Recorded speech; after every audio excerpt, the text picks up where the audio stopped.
The turnaround.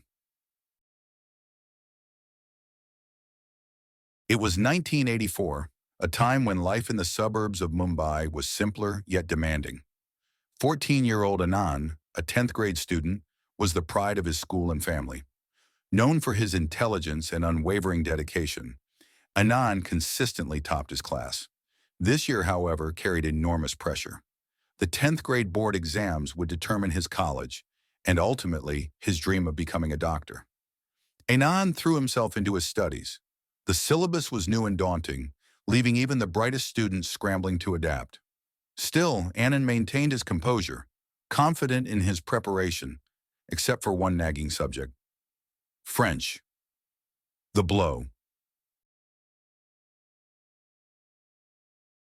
The 10th grade exams were just 6 months away, and Anand had already appeared for all the school tests that year. He had done exceptionally well in every subject, except for one: French. Despite his best efforts, Anand found the language difficult to grasp. The French teacher, whom he found hard to understand, didn't make it any easier.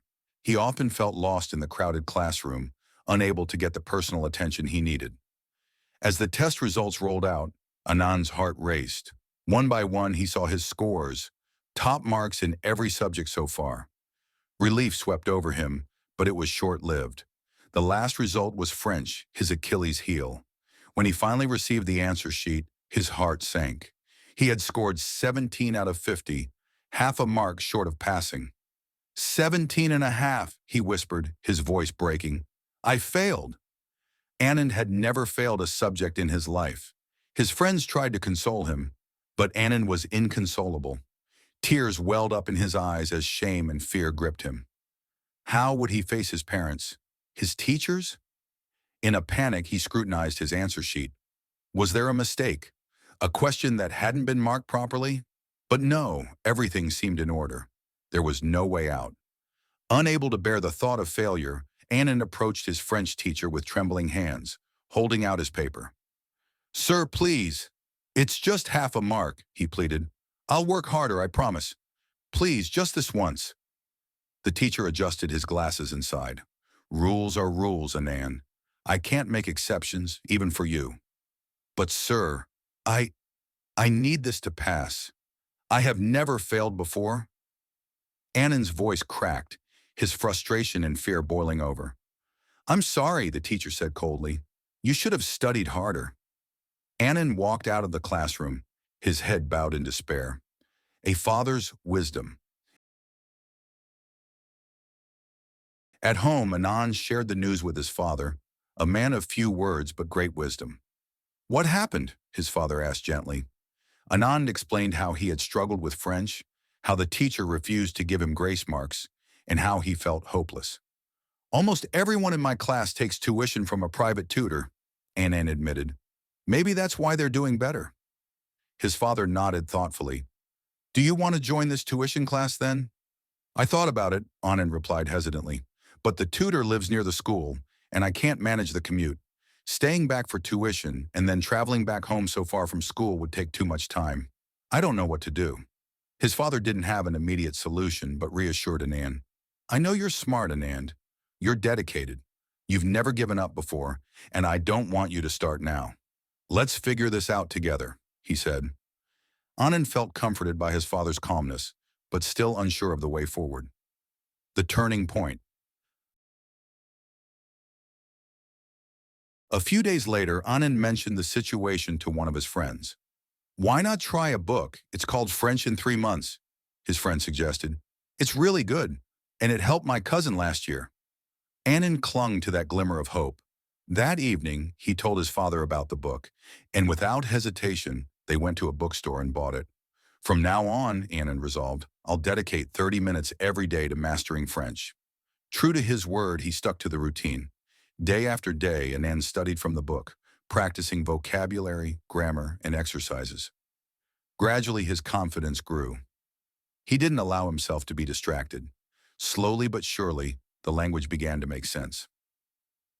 The exam and the wait. The board exams finally arrived. Anand walked into the exam hall with determination etched on his face. He tackled each subject with precision, including French.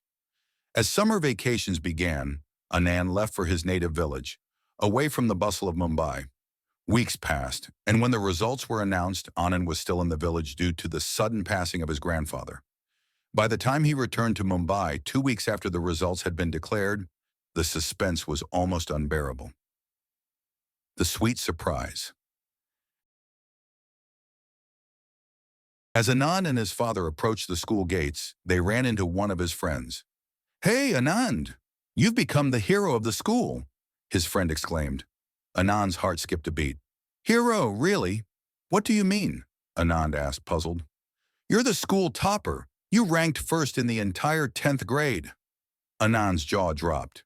"Are you serious?" The two rushed to the principal's office, where the principal greeted them with a wide smile. "Congratulations, Anand," he said. "You've made us all proud." That day, Anand's hard work, discipline, and resilience were celebrated by his school, his family, and the community. He had done it, against all odds. He had passed his board exams with flying colors, and his efforts had earned him a place in the top college in Mumbai, even though most admissions were already closed. Medals, trophies, cash awards followed, but the one he cherished the most was the special trophy from his school. The unexpected reunion. Years later, while Anand was commuting to college, he waited on the platform for his connecting train. There he spotted a familiar figure at the crowded platform. It was his French teacher, now retired. Anand's heart stirred with memories.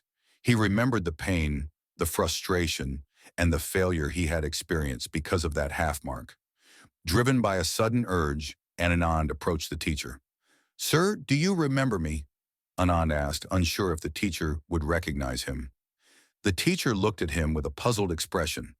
I'm not sure." Anand smiled softly. "Do you remember that time you refused to give me half a mark in French? I was angry and frustrated, but today, I want to thank you." The teacher looked puzzled but nodded slowly. "I stood first in the school, sir," Anand continued, his voice choked with emotion.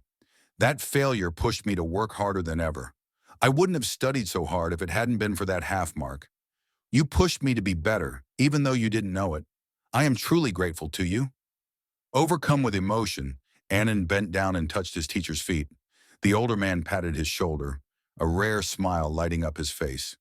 "Bless you, Anand," he said softly. "You've turned out well."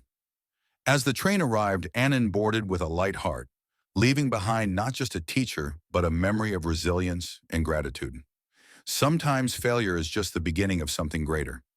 Moral of the story: Anand's journey proves that setbacks are not the end. They're opportunities for growth. His story is a testament to perseverance, hard work, and the power of turning challenges into triumphs.